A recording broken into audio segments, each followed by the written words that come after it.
여러분, 명절이 되면 사람들 간에 하는 인사 중에 부자 되세요라고 하는 인사가 있습니다. 제가 주일학교를 섬기던 주일학교 사역을 하던 한 시기에 한 부장 집사님께서 아이들에게 하는 말이 부자 되세요라고 인사하는 겁니다. 이분은 사실 농협이라고 하는 금융회사를 다니시는 분이셨습니다.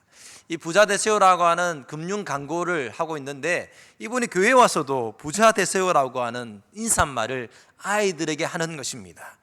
제 마음이 한편으로는 우습고 한편으로는 씁쓸했습니다. 여러분, 오늘 우리가 살아가는 시대에 물질주의로 가득한 시대입니다.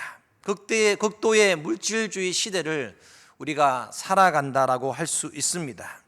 많은 사람들이 돈으로 문제를 해결할 수 있다고, 모든 문제를 해결할 수 있다라고 생각하는 이들도 있습니다. 또 어떤 이들은 돈으로 모든 것을 살 수 있다고 생각하고 금전적인 이익을 위해서라면 무엇이든 행할 수 있다라고 하는 태도를 가진 이들도 있습니다. 그러나 오늘 예수님께서는 오늘 본문에서 오직 그의 나라를 먼저 구하라고 말씀하십니다. 하지만 우리가 믿는 자이지만 실상 우리의 삶을 잘 살펴보았을 때에, 우리 기도의 제목들을 잘 살펴보았을 때에 우리가 먼저 구하고 있는 것이 무엇입니까? 오늘 본문에 세상 사람들이 무엇을 구하고 있는지 알게 하시는데 13절을 보시면 선생님, 내 형을 명하여 유산을 나와 나누게 하소서라고 하는 그런 간구를 예수님께 드리는 한 사람이 있습니다. 무리 중에서 한 사람이 예수님께 나와서 간구하는데 그 내용이 유산을 나와 나누게 해달라고 하는 이 유산 분배의 문제를 해결해 달라고 하는 간청을 하고 있습니다. 여러분, 우리 주님 어떤 분이십니까? 온 세상의 구주가 되십니다. 세상 만물을 창조하신 창조의 하나님 되십니다. 만왕의 왕이시고 만유의 주가 되십니다. 그런데 그분께 한 사람이 나와서 부탁하는 것이 고작 자신의 현과의 유산 문제를 해결해 달라고 간구합니다. 그래서 14절 15절에서 예수님 대답하십니다. 이르시되 이 사람아, 누가 나를 너희의 재판장이나 물건 나누는 자로 세웠느냐 하시고 15절에 그들에게 이르시되 삶과 모든 탐심을 물리치라라고 말씀하십니다. 여러분, 예수님이 형제 사이에 일어난 다툼의 원인이, 이 유산 분배의 문제의 원인이 바로 탐심에 있다라고 정확하게 지적하십니다. 그래서 삶과 모든 탐심을 물리치라라고 말씀하십니다. 예수님은 너무나도 분명하고도 선명하게 형제 사이에 일어난 그 다툼의 원인, 인간 간에 일어나고 있는 많은 다툼의 원인을 탐심에 있음을 분명히 지적하십니다. 여러분, 한 사람의 마음이 무엇에 사로잡혀 있습니까? 그런 아비의 죽음보다도 자신이 더 많은 것을 얻고자 하는 탐심에 사로잡혀 있습니다. 여러분, 그 사람의 관심은 자신이 얼마나 더 많은 것을 차지할 것인가에 대한 것에 마음이 빼앗겨 있습니다. 여러분, 인생을 살아가다 보면 우리의 마음을 빼앗는 것이 있습니다. 여러분, 어떤 사람은 재물에 마음이 빼앗긴 사람이 있습니다. 어떤 이는 먹는 것에 대해서 마음이 빼앗겨 있습니다. 때로는 권세와 명예에 사로잡혀 있고 때로는 육신의 향락에 사로잡힌 이들도 있습니다. 사람들은 저마다의 것에 사로잡혀서 살아가고 있는 것을 발견할 수 있습니다. 오늘 젊은이들은 무엇에 사로잡혀 있습니까? 때로는 게임에 사로잡혀 있고 스마트폰에 사로잡혀 있고 좋은 컴퓨터, 좋은 기기에 사로잡힌 사람들도 있습니다. 주변의 사람들 가운데 어떤 기기를 삼위일체를 이루어야 된다, 이런 말을 하는 사람이 있습니다.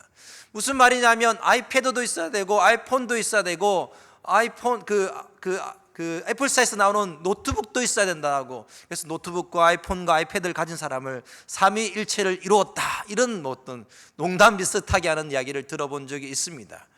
감사하게도 저는 아직 아무것도 없지만은 우리 주변에 많은 사람들이 좋은 것, 이 탐심이라고 하는 것에 사로잡혀서, 이 물질적인 것에 사로잡혀서 살아가는 사람들이 있음을 발견하게 되어집니다. 그래서 야고보서 1장 15절 말씀에 욕심이 잉태한 즉 죄를 낳고 죄가 장성한 즉 사망을 낳느니라고 말씀하십니다. 이런 탐심들이 눈에 보이지는 않지만은 결국에 죄를 낳게 되는 근본 원인이 될 수 있음을 성경이 분명하게 말씀하십니다. 여러분, 한 사람 동생은 자기 이익을 위해서 예수님까지도 재판장으로 이용하고자 했습니다. 그런 자신의 이익을 위해서 수단과 방법을 가리지 않는 것 같습니다. 일시적인 쾌락이나 재물에만 온 마음과 관심이 빼앗겨 있습니다. 예수님께서 그에게 주실 이 영생의 복과 생명에 대해서는 관심이 없고 오직 물질적인 풍요만에 그 마음이 사로잡혀 있는 것을 볼 수 있습니다. 그런데 예수님께서 이 모든 탐심을 물리치라고 말씀하십니다. 인간의 탐심은 마치 여름철의 잡초와 같다라고 할 수 있습니다. 여러분, 우리가 주변에 볼 때에 무슨 토끼뿔이라고 하는 풀이 있지요. 네이크로바라고 하는 풀이 있습니다. 제가 예전에 태국이라고 하는 곳에 잠시 머문 적이 있습니다. 한 6개월 정도 선교 센터에 머물렀습니다. 한 사무실에서 제가 머물렀고, 제 사무실 앞에는 제가 앉아있는 사무실 앞에는 이 화단이 있었습니다. 그 화단에 토끼뿔이 자라기 시작하는데, 이 네이크로바의 풀이 자라기 시작하는데 굉장히 빠른 속도로 자라는 것을 본 적이 있습니다.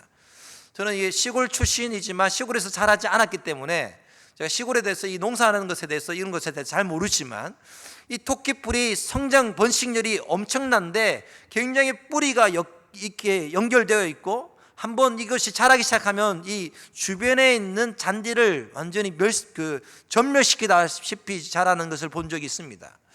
제가 하루는 이 잔디가 너무 안쓰러워 가지고 팔을 걷고 제 낫을과 호미 같은 것을 들고 나름 작업하기 시작했습니다. 굉장히 큰 원을 그리고 있는 그 풀을 제 나름대로 열심히 뿌리째 뽑는다고 뽑았습니다.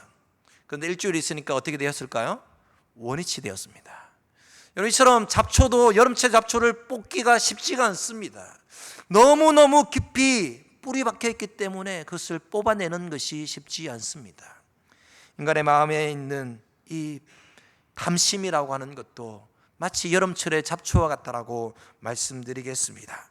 디모데전서 6장 10절 말씀에 돈을 사랑함이 일만하게 뿌리가 되나니 이것을 탐내는 자들은 미혹을 받아 믿음에서 떠나 많은 근심으로서 자기를 찔렀도다라고 말씀하십니다. 사람이 돈이 있는 거 필요합니다. 물질적인 안락함과 풍성함을 누리는 것, 하나님의 은혜 중에 한 부분입니다. 그런데 그것에 사로잡혀 있다면 그것이 악의 뿌리가 되어서 그 사람을 자칫 잘못하면 믿음에서 떠나게 할 수 있다고 성경이 분명하게 말씀하십니다. 탐심은 마치 소금물과 같아서 마시면 마실수록 갈증이 나고 그 갈증이 해결되지 않고 더 커진다라고 할 수 있습니다. 그리고 마침내 사람이 탐심의 노예가 되어버립니다. 여러분, 사람의 생명은 그 소유의 넉넉함에 있지 않습니다. 물질적인 풍요가 사람의 생명을 유지하는데 때로는 아무런 도움을 주지 못합니다. 그런데도 사람들은 누구나 더 나은 보수와 더 나은 안락함과 더 나은 물질적인 부유를 향해서 물질적인 것을 추구하기 위해서 조금이라도 아끼고 한 푼이라도 아끼고 더 벌기 위해서 몸부림치게 되어지는 우리 인생을 발견하게 되어집니다. 물론 이러한 것들이 무조건 나쁜 것이다, 물질을 모으는 것이 무조건 잘못된 것이라고 치부할 수 없습니다. 그런데 그것이 무엇을 위하여 그리고 얼마나 가치 있는 것을 위한 것인가에 문제가 있습니다. 만약에 물질에만 그 마음이 사로잡혀 있다면 그는 어리석은 자일 것입니다. 하나님은 이 땅에 사람을 창조하셨을 때에 사람이 자신만의 삶을 위해서, 자신만의 배를 불리는 삶을 위해서 창조하지 않으셨습니다. 사람의 생명은 물질보다 더 중요하고, 사람은 동물과 달라서 사람은 육신과 영혼을 함께 소유한 존재입니다. 그러면 사람은 육신의 양식으로만 살 것이 아니라 물질적인 것으로만 살 것이 아니라 오직 사람의 영혼은 하나님을 통해서만 만족을 얻을 수 있다는 사실을 우리는 기억할 필요가 있습니다. 여러분 자신의 탐심을 채우기 위해서 물질적인 것만을 구한다면 하나님이 주시는 그 풍성함, 하나님이 주시는 그 은혜, 하나님이 주시는 그 감격을 맛볼 수 없는 불행한 인생을 살아가게 될 것입니다. 그것이 오늘 우리가 읽었던 본문에 등장하는 이 한 사람, 유산분배의 문제를 가지고 나온 이 한 사람이 우리에게 주는 교훈이라고 하겠습니다. 이제 본문은 계속해서 16절로 21절에서 한 어리석은 부자에 대한 이야기를 우리에게 들려주십니다. 이런 한 부자가 있었습니다. 그는 밭에서 하나님의 은혜로 큰 풍년이 들었고 많은 소출을 얻게 되었습니다. 근데 그 마음에 생각하기를 어떻게 생각합니까? 내 소출을 쌓아둘 곳이 없으니 어떻게 할까라고 고민에 빠졌습니다. 그리고 혼자 말합니다. 이렇게 해야 되겠다. 내 곡간을 헐어서 더 크게 짓고 내 곡식과 물건들을 거기에다 쌓아두리라고 그는 자신의 영혼에게 말하고 있습니다. 여러분 19절에 보시면 영혼아 여러의 쓸 물건을 많이 쌓아두었으니 평안히 쉬고 먹고 마시고 즐거워하자 하리라고 말하는 것입니다. 이런 그는 많은 창고에 여러의 쓸 물건을 많이 저장해 두었고 먹고 마시고 육신 또한 즐길 수 있는데 이제 그 영혼 또 너에게도 말하기를 내게 많은 것이 있으니까 이제 이 많은 것을 가지고 내 영혼아 즐기자라고 또 영혼에게 말하는 것입니다. 세상적인 가치로 볼 때에 참 부러울 것이 많은 성공한 사람이라고 하겠습니다. 그런데 20절과 21절을 보시면 이렇게 말씀하시는데 20절과 21절을 한번 읽어주시면 좋겠습니다. 20절, 21절 다 같이 시작.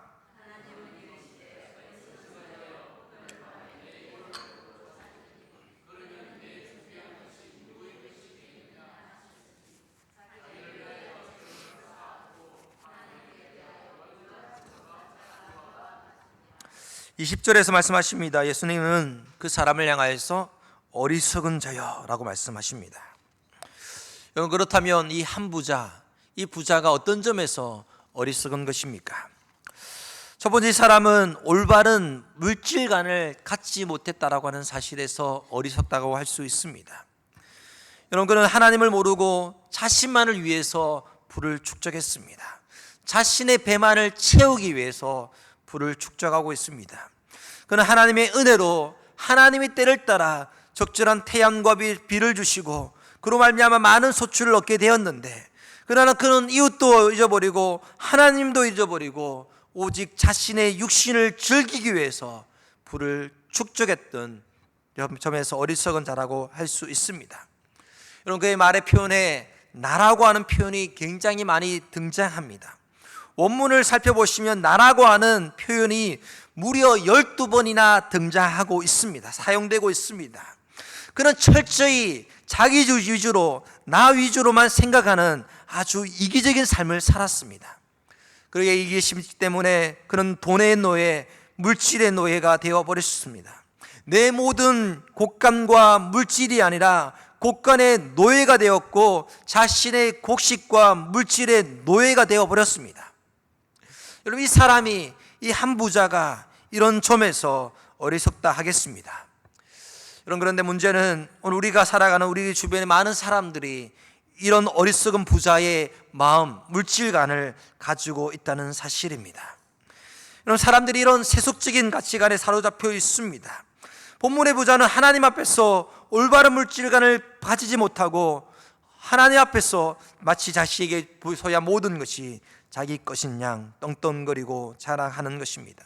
자기가 소유한 모든 것이 오직 자기의 노력으로만 얻게 되었다라고 믿고 있습니다. 여러분 우리에게 있는 모든 소유는 다 하나님의 것인 줄 압니다. 우리는 그분의 관리인이고 청지기입니다. 여러분 만약에 우리가 가지고 있는 것에 대해서 청지기 의식이 없다면 이 부자처럼 어리석은 자라라고 하겠습니다. 두 번째로 영혼의 갈급을 물질로 해결하고 있다는 점에서 이 부자를 어리석다라고 말씀하겠습니다. 여러분 우리의 영혼은 물질적인 것으로만 채워줄 수 없지요. 여러분 우리의 영혼은 하나님과의 관계, 하나님과의 교제로만 채울 수가 있습니다. 그래서 19절 다시 읽어보면 또 내가 내 영혼에게 이르되 영혼아 여러의 쓸 물건을 많이 쌓아두었으니 평안히 쉬고 먹고 마시고 즐거워하자. 하나님 없이도 그가 평안할 수 있을까요? 하나님 없이도 그가 참 즐거움과 행복을 발견할 수 있을까요? 여러분, 그럴 수가 없습니다. 그의 영혼은 돈으로 얻고자 하는, 그의 영혼의 만족을 돈으로 얻고자 하는, 물질적인 것으로만 얻고자 하는 그 생각이 어리석다라고 성경은 말씀하십니다. 인간의 영혼은 우리를 창조하신 하나님만을 만남으로 말미암아 참 행복과 소망이 있음을 발견하시고, 그 소망이 오직 하나님으로부터 주어지는 그 은혜로 채워질 수 있음을 기억하시는 저와 여러분 되시기 바랍니다. 세 번째로, 이제 이 부자가 어리석은 점이 무엇입니까?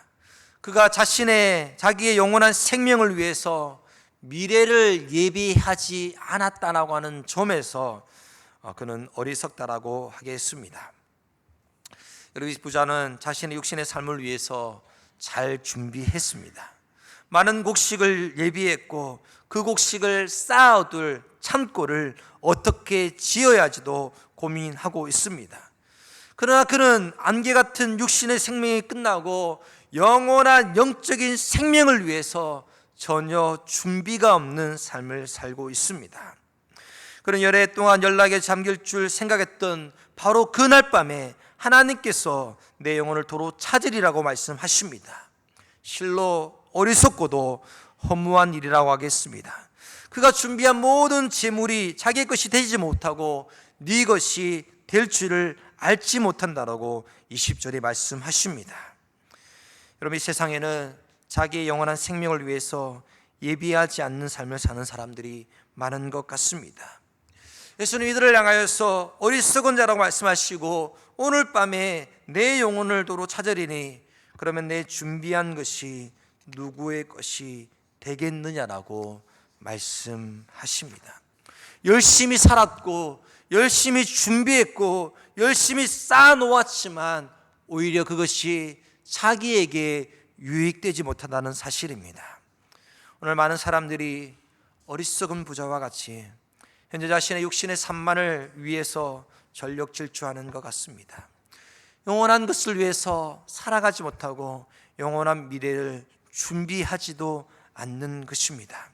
자기를 위해서 재물을 쌓아두면서도 하나님에 대해서는 철저하게 인색한 사람, 바로 그 사람이 이 어리석은 부자이고, 그 사람이 바로 이 어리석은 부자와 같이 살아가는 오늘 우리 주변, 아니 나 자신이라고 하겠습니다.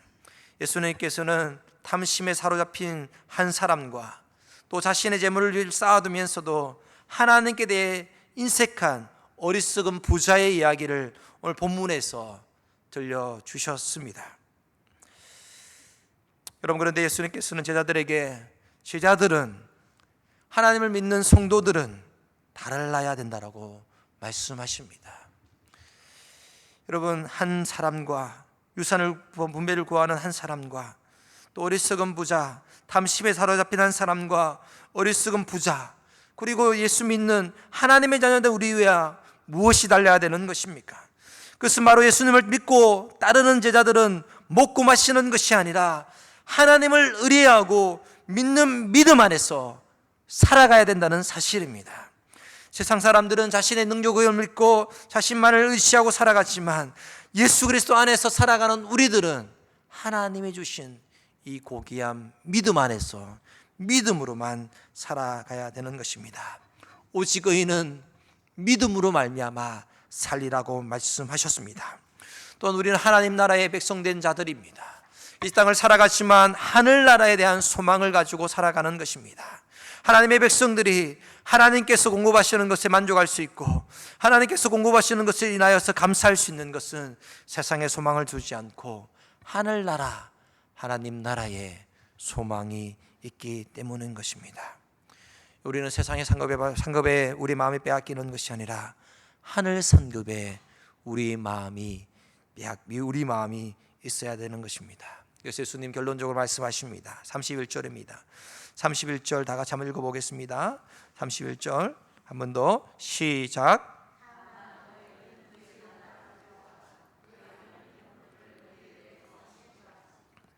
예수님 우리에게 탐심이 아니라, 자기 만족이 아니라, 자기 배만을 채우는 인생이 아니라 오직 너희는 그분의 나라, 바로 하나님의 나라를 먼저 구하라고 하셨습니다.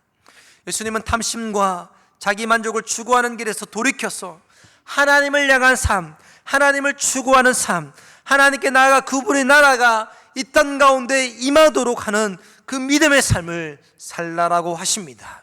그분의 나라는 하나님이 다스리는 나라입니다. 우리 마음을 하나님이 온전히 다스리도록 하나님의 나라가 이 가운데 우리 마음 가운데 임하도록 하나님께서 우리 심령을 다스림으로 말미암아 우리 심령 가운데 하나님의 나라가 온전히 임할 수 있도록 기도하라라고 말씀하십니다. 그러므로 예수님께서는 주기도문에서 나라가 임하시오며라고 기도하셨던 것입니다. 그의 나라가 임할 수 있도록, 이 땅 가운데 그분의 뜻이 이루어질 수 있도록 하나님 나라가 우리를 통해서 우리 가정 가운데, 우리 교회 가운데 임하도록 간구하고 기도하라라고 말씀하십니다. 오직 그의 나라를 구할 때 하나님께서 우리에게 필요한 것을 아시고 그 이상으로 공급해 주시겠다라고 말씀하십니다. 다만 우리가 그분의 나라를 구하면 이러한 것들을 너에게 더하시리라고 하는 그 약속의 말씀을 붙잡고 하나님의 나라를 구하심으로 탐심이 아니라 자기 만족이 아니라 하나님이 우리에게 주시는 참된 만족과 참된 행복을 경험하시는 저와 여러분 되시기를 주님의 이름으로 축원드립니다. 기도하겠습니다. 좋으신 아버지 하나님, 우리의 삶이 먼저 주님의 나라를 구함으로 말미암아 주님이 주시는 그 은혜를 깊이 맛보며 참된 하나님의 은혜 가운데 만족할 수 있는 시냇가에 심은 성도들 될 수 있도록 도와주시옵소서. 감사드렸고 예수님 이름으로 기도드리옵나이다. 아멘. 다 같이 일어서서